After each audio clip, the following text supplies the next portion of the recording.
السلام عليكم ورحمة الله وبركاته أعزائي المشتركين معانا في قناة الدكتور.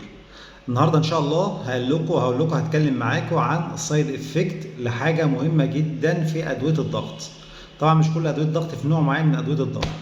أنا كنت بزور واحد قريبي دوت كان بقاله حوالي أسبوعين عمال يكح كحة ناشفة ما بتروحش خالص، وراح كشف مرة واتنين والكحة معاه مش راضية تروح. فانا بساله انت غيرت العلاجات بتاعتك الفتره الاخيره؟ هو كان عنده 55 سنه وانا عارف ان هو مريض ضغط بقاله فتره.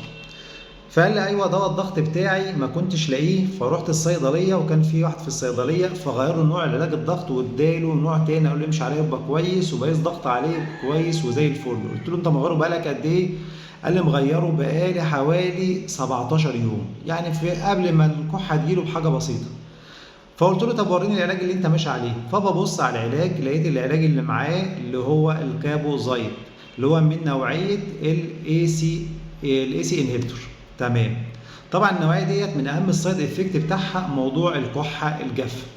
فقلت له ان الدواء دوت او علاج الضغط دوت فيه مشكله ان هو ممكن يعمل لنا لا قدر الله كحه جافه مزمنه.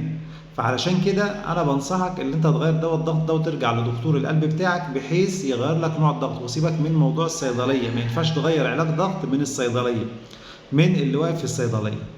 طبعا اللي كان واقف ساعتها ما كانش دكتور صيدلي، طبعا الاحترام لاخوه الصيدله كلهم. فدخل طبعا وغير نوع علاج الضغط، والحمد لله بكلمه بعدها باسبوع قال الحمد لله ان الكحه راحت خالص. فعشان كده لازم نعرف ان ساعات بيحصل اعراض جانبيه من الادويه احنا مش بنكون عارفينها او مش واخدين بالنا منها، فلازم نسال كل مريض عن الادويه اللي بياخدها للامراض اللي ماشي عليها او الادويه اللي ماشي عليها لكل مرض، علشان ممكن يكون دوت او العرض اللي موجود سايد افكت للدواء دوت. ودي كانت قصه قصيره كده حبيت اقولها لكم، واشوفكم ان شاء الله في حلقات جايه كتير مع الدكتور خليفه مختار خليفه اخصائي الكبد والجهاز الهضمي والحميات، والسلام عليكم ورحمه الله.